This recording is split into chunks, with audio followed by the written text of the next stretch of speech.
Hello बच्चों, कैसे हैं आप।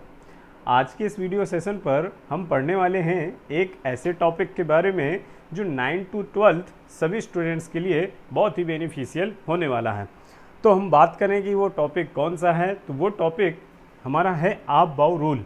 ठीक, आप बाउ रूल जिसकी बेसिस पर आप किसी भी मल्टी इलेक्ट्रॉनिक एटम का इलेक्ट्रॉनिक डिस्ट्रीब्यूशन वेरी इजीली कर सकते हैं। ठीक है, तो बात करें आप बाउ रूल में से सबसे पहले आप बाउ वर्ड की, तो देखो यहाँ पर जो आप बाउ शब्द है वो किसी साइंटिस्ट का या वैज्ञानिक का नाम बिल्कुल भी नहीं है। ठीक है, बहुत से बच्चे ऐसा मान कर रखते हुए हैं कि जो आप बाउ शब्द है वो एक वैज्ञानिक का नाम है, लेकिन यहाँ पर हमको ये क्लियर करना है कि आप बाउ किसी साइंटिस्ट का नेम ना होकर एक जर्मन भाषा का शब्द होता है जिसका मीन बिल्डअप मीन्स निर्माण करना या रचना करना होता है। ठीक है, मीन्स किसी परमाणु में इलेक्ट्रॉनों की रचना करना, मीन्स उनके वितरण को प्रदर्शित करना। ठीक है, तो ऐसा अक्सर कभी कभी क्वेश्चंस पेपर में पूछ लिया जाता है कि निम्न में से कौन सा नियम वैज्ञानिक के द्वारा प्रस्तावित उसके नाम से प्रस्तावित नहीं है, जैसे कि हुंड का नियम, पाउली का नियम, हाइजेनबर्ग का नियम। तो ये नियम इन साइंटिस्ट के द्वारा दिए गए हैं, लेकिन आप बाउ का नियम नहीं बल्कि आप बाउ नियम के नाम से जाना जाता है।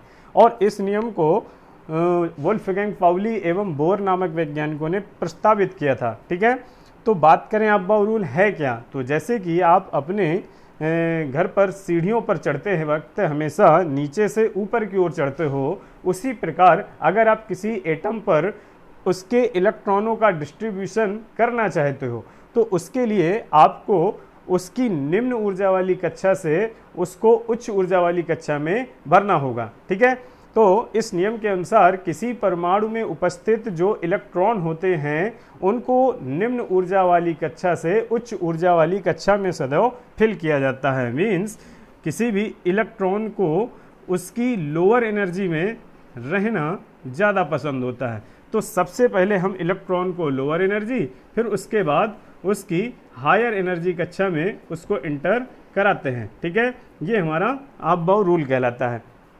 अब इस रूल की सहायता से आप कैसे किसी एटम का इलेक्ट्रॉनिक विन्यास या कहें डिस्ट्रीब्यूशन करोगे उसको सीखते हैं। तो बात करें कि हम कैसे करेंगे, तो किसी एटम का इलेक्ट्रॉनिक डिस्ट्रीब्यूशन करने के लिए आपको ज़्यादा कुछ नहीं, केवल दो जो है चीज़ों को याद करना है या ठीक ढंग से तैयार करना है। तो वो कौन से ऐसे टॉपिक हैं, तो वो है एक टॉपिक कि आपको एक इलेक्ट्रॉनिक कॉन्फ़िगरेशन का सीक्वेंस और सब सेल के लिए किस सब सेल में कितने इलेक्ट्रॉन आपको मैक्सिमम फिल करने हैं, इतना आपको याद रखना है।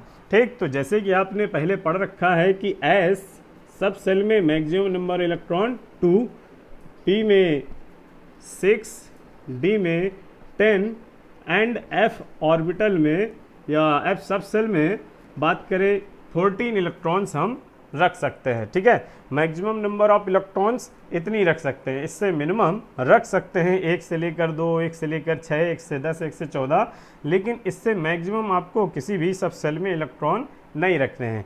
अब बात करें तो वो सीक्वेंस कौन सा है जिस सीक्वेंस पर आपको इन इलेक्ट्रॉनों को डिस्ट्रीब्यूट करना है, तो उसको बनाना बहुत आसान है और याद रखना भी बहुत ही आसान है। तो देखो, जैसे आपने पढ़ा है कि किसी एटम में सेल सबसे पहला होता है के, और के सेल में हमारी केवल एक ही सब सेल 1s होती है। ओके, दूसरा सेल हमारा होता है एल, और इस सेल में 2 सब सेल होती हैं 2s और 2p। क्लियर। और बात करें एम सेल की, तो इस पर 3 सब सेल होती हैं 3s, 3p, 3d। इसके बाद बात करें एन में, तो 4s, 4p, 4d एवं 4f। इसके बाद बात करें O, तो O में 5s। मीन्स अब 4 के बाद, जैसे कि हमने पढ़ रखा है कि 4 के बाद जितने भी हमारे सेल आते हैं तो उन सब में 4 ही सब सेल होती हैं, 5s, 5d, 5f, इस तरीके से। तो आगे छोड़ता जाता हूँ मैं, क्योंकि हमें अभी इतना ही केवल सीख लेना है। आप आगे भी बना सकते हो, पी क्यू। इस तरीके से हमारे पहला, दूसरा, तीसरा, चौथा, पाँचवा, छठवां, सातवां, मैंने 7 सेल यहाँ पर लिए हुए हैं। इन सेल में भी हमारी 66F, 7P, 7D, 7F आती है, आप ले सकते हो। तो देखो, अब जैसे कि आप किसी एटम का इलेक्ट्रॉनिक डिस्ट्रीब्यूशन कर रहे हो तो आप सीधे सीधे नहीं कर सकते हो कि 1s, 2s, 2p, 3s, 3p, 3d, 4s, 4p, 4d, 4f, ठीक, क्योंकि जो ये सीक्वेंस है वो n+l के रूल को फॉलो करता है। तो उसको हम बाद में पढ़ेंगे, n+l रूल को। आप पहले इसको क्लियर कर लेते हैं। तो देखो, सबसे पहले किसी भी एटम पर जो इलेक्ट्रॉन इंटर करता है तो वो किस पर, 1s सब सेल पर, ठीक। इसके बाद 2s पर, 2s के बाद बात करें तो 2p, 2p के बाद 3s, 3s के बाद हमारी 3p, और जब 3p कक्षक हमारी फिल हो जाएगी तो 4s पर, ना कि 3d पर। मीन्स 4s 3d कक्षक से पहले भरती है और 3d उससे बाद में। अब 3d फिल हुई, इसके बाद 4p, 4p के बाद 5s, 5s के बाद 4d, 5p, 6s, 4f, 5d, 6p, 7s, और इसी तरीके आप आगे इसको कंटिन्यू कर सकते हो, जैसे कि मैंने कक्षक छोड़ दी थी, ठीक है। तो अगर आप इतने से ही पूछें कि कितने का आप इससे मैक्सिमम इलेक्ट्रॉनिक विन्यास कर सकते हो, एलिमेंट्स का मैक्सिमम, तो 2, 2, 4, 6, 10, 2, 12, 6, 18, 10, 28, 2, 30, 6, 36, 10, 46, और 46, 4, 50, 10, 60, 2, 62, 6, 68, 78, 2, 70, 76, 78, लगभग 78 का आप इतने से ही 78 नंबर तक का इलेक्ट्रॉनिक विन्यास इससे कर सकते हो। लेकिन अगर आप और आगे जाना चाहते हो तो यहाँ इसी ग्राफ को और सीक्वेंस में ले लेना है, 6D, इसी प्रकार 5P, ठीक है। अब बात करें इस सीक्वेंस को, जैसे कि हमें याद करना है तो इसी को हम क्या करते हैं, आगे एनर्जी के फ्लो पर लिख लेते हैं, ठीक है। तो आप इसकी स्क्रीनशॉट लेना चाहो तो ले सकते हो, ओके। अब बात करें इस सीक्वेंस को लर्न करने की, तो बेसिकली जो फर्स्ट टाइम लर्नर हो इसका, तो उसको थोड़ी सी दिक्कत हो सकती है। तो उसके लिए मैं भी एक ट्रिक बताता हूँ जिससे आपको दिक्कत भी नहीं होगी। तो और बाकी लगभग जिसको ऐसे ही तैयार हो जाए तो बहुत अच्छी बात है। तो 1s is less than 2s, means 1s कक्षा 2s कक्षा से छोटी है, 2s 2p से, 2p 3s, इसी से जो अभी हमने बनाया है इसी से मैं एक क्रम लिख रहा हूँ, 3p 4s 3d 4p 5s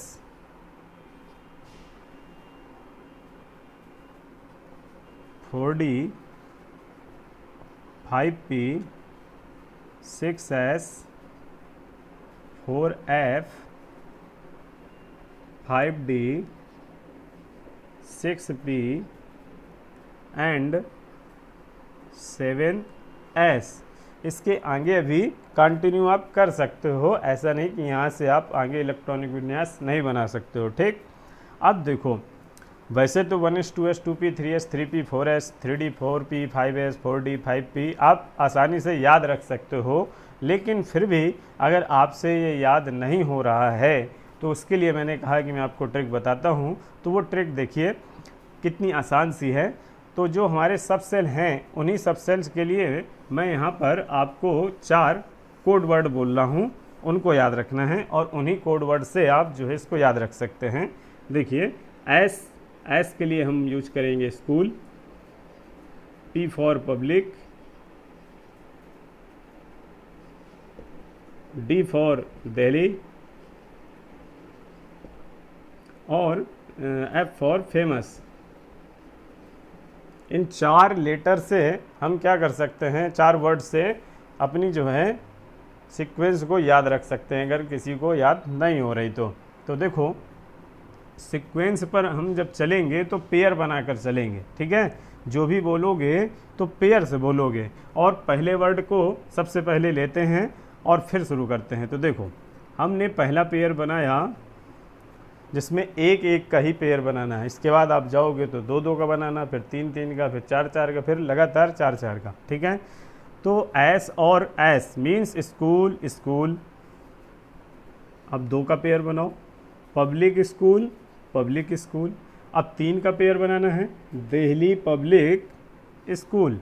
ठीक है, और इसी के बाद एक अगला इसका पेयर साथ में बनेगा, दिल्ली पब्लिक स्कूल, क्योंकि ट्विंस में चलना है मैंने कहा। ठीक, जो भी बोलना है दो बार बोलना है। ठीक, और एक एक लेटर चार चौथे कोष तक बढ़ाते जाना है। अब इसके बाद आता है famous Delhi public school.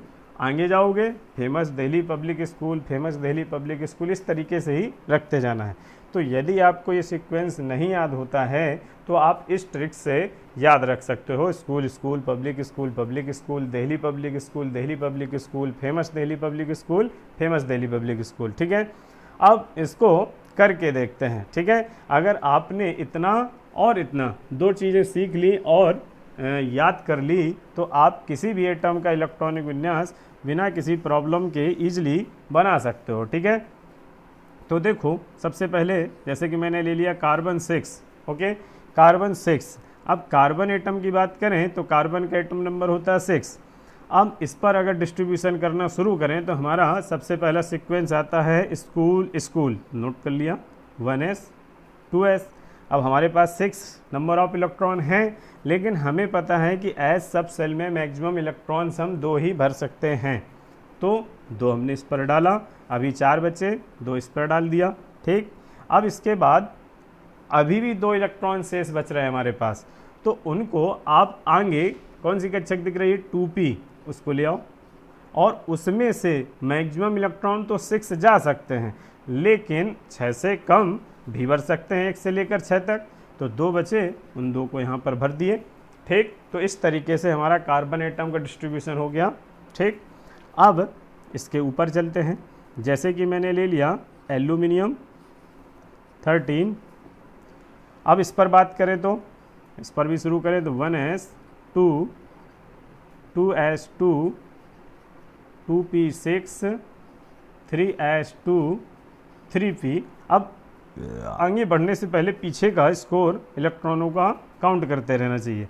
2 2 4 6 10 2 12 electron हमने फिल कर दिए। अभी 1 इलेक्ट्रॉन बचा, तो 3s कक्षा के बाद आती है 3p। तो 3p में बात करें तो कितने इलेक्ट्रॉन फिल्ड कर दें, 1 इलेक्ट्रॉन, तो हमारा एल्युमिनियम 13 क्लियर हो जाता है।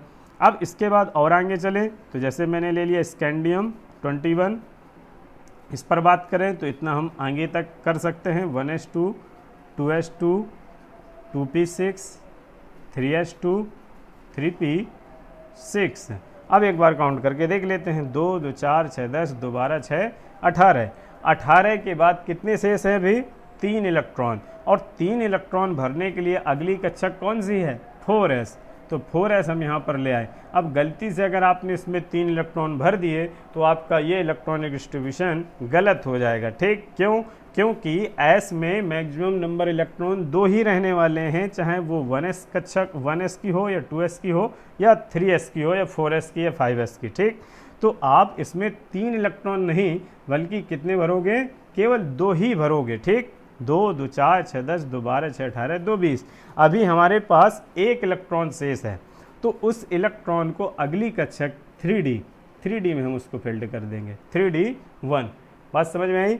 तो इस तरीके से आप किसी भी एटम्स का इलेक्ट्रॉनिक डिस्ट्रीब्यूशन ईजिली कर सकते हो। ठीक है, और एक देख लेते हैं एट लास्ट। जैसे कि हमने ले लिया Zn30। ओके, तो इसकी डिस्ट्रीब्यूशन करने के लिए शुरू करते हैं, 1s2 2s2 2p6 3s2 3p6 4s2। अब बात करें 2 2 4 6 10 2 12 6 18 2 20 हो चुके हमारे पास अभी 10 इलेक्ट्रॉन शेष हैं, और हमें पता है कि डी सब सेल में से 10 मैक्सिमम इलेक्ट्रॉन इंटर कराए जा सकते हैं। तो हमने पूरे के पूरे यहाँ पर 10 इलेक्ट्रॉन यहाँ पर भर दिए। ठीक है, तो इस तरीके से हमारा जिंक का इलेक्ट्रॉनिक विन्यास क्लियर हो गया। तो अब लगभग आपने अगर इस सीक्वेंस को और नंबर ऑफ इलेक्ट्रॉन्स सब सेल में याद कर लिया तो आप किसी भी एटम का इलेक्ट्रॉनिक विन्यास बड़ी इजीली बना सकते हो। और अगर आपने इलेक्ट्रॉनिक विन्यास बनाना नहीं सीखा तो ये समझिए आपको उसके आगे के बहुत से टॉपिक्स पर प्रॉब्लम्स क्रिएट होंगी। मीन्स आप paired, non paired, paramagnetic, diamagnetic, किसी एलिमेंट्स की पीरियोडिक टेबल पर पोजीशन ज्ञात करना या वैलेंसी ज्ञात करना, इन सब क्वेश्चंस के जो आंसर हैं अगले टॉपिक्स के वो सब डिपेंडेबल हैं हमारे इलेक्ट्रॉनिक डिस्ट्रीब्यूशन पर। तो आप-बाउ रूल्स से अच्छा वैसे कोई अभी जो है हमारा इलेक्ट्रॉनिक विन्यास का नियम नहीं है। तो आप-बाउ रूल्स को आपको अच्छी तरीके से क्लियर करने के लिए बस ये सीक्वेंस और वो इलेक्ट्रॉनों की नंबर, दो चीज़ें आपको क्लियर कर लेनी है और आपका इलेक्ट्रॉनिक बिल्कुल राइट होगा। ठीक है, कुछ एक्सेप्शन हैं, उनको अगर हम अपवाद को छोड़ दें तो बाकी आप सबका जो है इलेक्ट्रॉनिक विन्यास इसकी सहायता से बना सकते हो। ठीक है, तो आप 1 से लेकर 30, 40, 50 जितने का आप बना सकते हो घर पर बनाकर कोशिश करना ज़्यादा से ज़्यादा करके देखने की। और इसके बाद नेक्स्ट वीडियो पर मैं आपको इस इलेक्ट्रॉनिक विन्यास में से जो ऐसे एलिमेंट्स जो आप-बाउ रूल्स के नियम का फॉलो नहीं करते, मीन्स इस इलेक्ट्रॉनिक विन्यास के सीक्वेंस पर सही तरीके से इलेक्ट्रॉन जो है ग्रहण नहीं करते बल्कि अपने अलग ही तरीके के पैटर्न को शो करते हैं, तो उन अपवाद तत्वों के बारे में नेक्स्ट वीडियो में पढ़ेंगे। जैसे कि हमारे Zn से पहले 30 से पहले क्रोमियम और कॉपर 2 एक्सेप्शन आते हैं और बहुत पेपर पर पूछे जाते हैं। तो नेक्स्ट वीडियो पर मैं आपको एक्सेप्शंस के बारे में बताऊंगा कि वो ऐसा क्यों करते हैं। ठीक है, आज के लिए इतना बहुत है, आप इसको सीखेंगे। और हाँ, मुझको अजीब से लिखने की आदत है, तो एक पोएम लिख रहा था लेकिन अभी के लिए वो आपके लिए एक पहेली है, तो उसका आंसर आपको कमेंट बॉक्स पर करना है। वो पहेली क्या है सुनिए और बतलाना है, उसको आपको आंसर देना है। हूँ मैं साइंस की बेटी, हूँ मैं साइंस की बेटी, फिजिक्स की बहन कहलाती हूँ, कहते हैं सब मुझको जल्दी समझ में नहीं आती हूँ, कहते हैं मुझको जल्दी समझ में नहीं आती हूँ। इसका आंसर आप लोग मुझको कमेंट बॉक्स पर दीजिएगा और आगे की पोएम मैं आपको आगे बनाकर सुनाऊंगा नेक्स्ट वीडियो पर। ओके।